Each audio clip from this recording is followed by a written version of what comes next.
तो आइए 2 नंबर सवाल देखते हैं। 2 नंबर सवाल में क्या है, 2 नंबर सवाल में बोला है कि बिंदुओं 4, -1 और -3, -2, -3 को जोड़ने वाले रेखाखंड को समत्रिभाजित करने वाले बिंदुओं के निर्देशांक ज्ञात कीजिए। देखिए इसमें क्या है, 2 बिंदु हैं और 2 बिंदु कौन सा है, जैसे मान लेते हैं यहाँ एक बिंदु ये हो गया और एक बिंदु ये हो गया। ये हो गया आपका P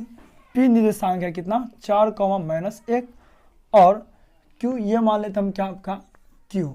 बिंदु कितना हो गया आपका -2, -3। अब इसमें बोला है कि बिंदुओं 4, -1 और -2, -3 को जोड़ने वाले रेखाखंड को समत्रिभाजित, यानी समत्रिभाजित का मतलब क्या होता है वो पहले जानते हैं। इसमें बोला समत्रिभाजित भाजित करने वाले बिंदुओं का निर्देशांक ज्ञात कीजिए। समत्रिभाजित का मतलब ये होगा, ये 2 बिंदु है, इस बिंदु में जो है समत्रि यानी सेम साइज का 3 बिंदु दिया है और ये तीनों बिंदु का निर्देशांक ज्ञात करना। समत्रिभाजित जैसे मान लेते हम क्या, एक PQ ये हो गया आपका A बिंदु और ये हो गया आपका B, यानी ये 3 भाग में डिवाइड हो गया, एक भाग ये और एक भाग ये, यही हो गया आपका समत्रिभाजित, यानी सेम बिंदु के अनुसार जो है विभाजित किया हुआ है। तो इसको हमको पता करना है कि ये दोनों का निर्देशांक, जैसे यहाँ मान लेते हैं हम क्या x, y, इसको भी मान लेते क्या x, y, ये दोनों का निर्देशांक हमको पता करना है, उस समत्रिभाजित से हमको पता करना है। वो कैसे पता करेंगे, सेम अभी हम विभाजन सूत्र से पहला नंबर सवाल सोल्व के, अगर वो नहीं पहले देखा तो वो पहले जाके देखिए, उसके बाद आपको जो 2 नंबर सवाल आसानी से समझ में आ जाएगा। तो समत्रिभाजित करता है, तो आइए सेम उसी प्रकार से हमको ज्ञात करना है। यहाँ लिखेंगे कि माना कि P और Q को AB समत्रिभाजित करता है, समत्रिभाजित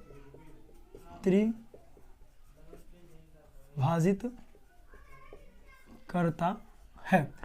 PQ को AB क्या है, समत्रिभाजित करता है। तो पहले हम क्या करेंगे, A का निर्देशांक पता करेंगे, किसका, A बिंदु का, सॉरी पहले इसमें क्या करेंगे हम जो A, इसका निर्देशांक पता करने को कैसे हो, देखिए इसमें हम क्या करेंगे, ये हो गया आपका क्या, ये हो गया आपका x1, क्या हो गया आपका x1, ये हो गया आपका x2, x1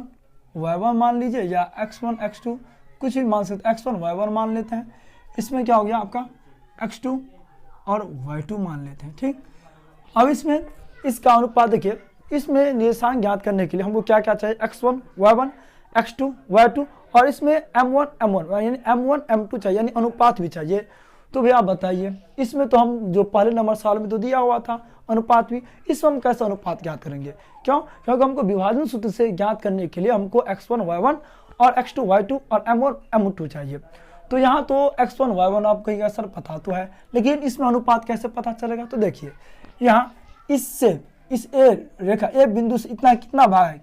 ये A बिंदु निर्देशांक से यहाँ इधर कितना भाग है, 1 भाग, ये 1 हो गया, और इससे कितना भाग है, 2 भाग हो गया, यानी 1 अनुपात ये 2 में विभाजित हो गया, कितना में 1 अनुपात 2 में, यानी यही हो गया आपका m1 और ये हो गया कितना आपका m2। अब इससे हम पता कर लेंगे A का निर्देशांक, वो कैसे पता करेंगे वो देखिए, लिखेंगे हम A का निर्देशांक, निर्देशांक देखिए कितना x, y लिख लीजिए। विभाजन सूत्र क्या होता है, विभाजन सूत्र अभी लिखे थे हम m1 x2 plus m2 x1 बट्टा में m1 प्लस m2 कॉमा, ये हो गया m1 y2 plus m2 y1 बट्टा में m1 प्लस m2, ये हो गया। अब निकालिए कितना m1 तो पता चल गया आपको, 1 x2 किसको मान है, -2 को, तो -2 लिखेंगे, प्लस m2 कितना मेरे पास 2, x1 कितना मेरे पास 4, बट्टा में लिखना है m1 1 और m2 कितना आपका 2, फिर कॉमा, इसमें क्या m1 भी है हमको पता है 1, y2 हो गया -3, फिर प्लस m2 कितना मेरे पास 2 और y1 कितना है तो -1 बट्टा में 1 + 2 बराबर 2 × 2 प्लस 4 × 2 8 बट्टा में कितना हो गया आपका 3, कॉमा इसमें गुना करेंगे -3 × 3 प्लस माइनस क्या होगा आपका -2 × 2, ये हो गया कितना आपका 3। अब इसमें देखेंगे किसका चिन्ह बना प्लस का, 8 में से 2 गया 6/3, ये कितना है 2 माइनस है, 1 माइनस लिख कर दोनों को जोड़ देंगे, 3 2 कितना हो गया आपका -5/3, काट देंगे 3 दूना 6, इसमें हो गया आपका 2, -5/3 इसका निर्देशांक निकल गया। ठीक है, तो सबसे पहला हम आंसर मिलाते हैं, इसका आंसर कितना है 2, -5/3 है। उसके बाद चलते हैं आगे, निर्देशांक यानी बी का निर्देशांक उसके बाद निकालेंगे हम। तो सबसे पहले इसका आंसर देख लेते हैं, इसका आंसर है ठीक है 2, -5/3। ठीक है, तो देखिए ये जो है आपका ए का निर्देशांक निकल के आ गया, यानी एक्स वाई जो है यहाँ 2, -5/3 आ गया आपका इसका आंसर। अब हम क्या करेंगे, बी का निर्देशांक निकालेंगे, सेम इसी प्रकार निकालेंगे। यहाँ लिखेंगे बी का निर्देशांक, क्या लिखना है यहाँ, बी का निर्देशांक, बी का निर्देशांक, निर्देशांक, निर्देशांक, तो निर्देशांक निकालना है सेम उसी प्रकार x, y, इसका भी यही सूत्र होता है। सूत्र क्या है, m1 x2 plus m2 x1 बटा में m1 प्लस m2, फिर comma m1 y2 plus m2 y1 बटा में m1 प्लस m2। अब इसमें बात है, इसमें तो बोलिएगा जो आप अनुपात तो निकाल लिए, फिर इसमें हम कैसे बी का निर्देशांक कैसे पता करेंगे, इसमें तो ये भी पता है जो x1 x2 x1 y1 x2 y2, फिर इसमें m1 का झंझट आ गया, फिर उसी प्रकार करना है। अब क्या करना है, बी का निर्देशांक लेना है, तो बी से इस साइड कितना खंड है, 2 खंड है, 1 और ये 2, यानी पी बिंदु और ए बिंदु, ये कितना होगा आपका 2 अनुपात इसके कितना बगल में खंड है, बी के बाद 1 1, यहाँ हो गया आपका 2:1, यानी इसमें 1:2 हुआ था और इसके बाद 2:1 हो गया। इसी को हम मान लेंगे m1 और इसी को मान लेंगे हम क्या m2। सेम करना है इसी प्रकार, m1 कितना हो गया, m1 हो गया आपका 2, x2 सेम x2 कितना है इसमें -2, तो -2 दे देना है, फिर प्लस m2 कितना है 1, x1 कितना है मेरे पास 4, तो 4 बटा में m1 2 प्लस 1, फिर कॉमा m1 कितना है मेरे पास 2, x2 y2 कितना है मेरे पास -3, तो -3, फिर प्लस m2 कितना है मेरे पास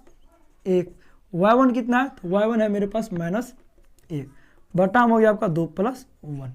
ठीक, अब क्या करना है, इसको मल्टीपल यानी गुना कर देना है, -2 को और 2 से गुना कर दो, कितना होगा -4, फिर प्लस 4 को 1 से गुना करना तो 4 × 4 बटा हम 2 क्या करना है 3, फिर -3 को 2 से गुना करना तो -6, प्लस और माइनस इसका भी गुना होगा तो प्लस माइनस क्या हो जाएगा आपका माइनस, और 1 कान का 1 बार पढ़ेंगे तो 1 ही हो जाएगा, और 2 1 3। अब क्या करना, इसमें देखिए इधर माइनस इधर ये प्लस, ये दोनों क्या हो गया आपका कट गया, या घटाइए तो भी या काट दीजिए, 0 बटा कितना आ गया आपका 0/3, फिर कॉमा ये कितना, जब 2 माइनस रहे तो क्या बोले थे 1 माइनस लिख के दोनों को जोड़ देना है बट्टा में 3, यानी ये हो गया 0, -7/3। ये हो गया आपका आंसर, यानी ये जो है बी का निर्देशांक निकल गया। आई होप आप लोगों को बहुत अच्छे समझ में आए होंगे। तो चलिए नेक्स्ट क्वेश्चन यानी क्वेश्चन नंबर 3 देखते हैं। क्वेश्चन नंबर 3 क्या कर, ये क्वेश्चन नंबर 2 था, अब 3 नंबर क्वेश्चन देखते हैं।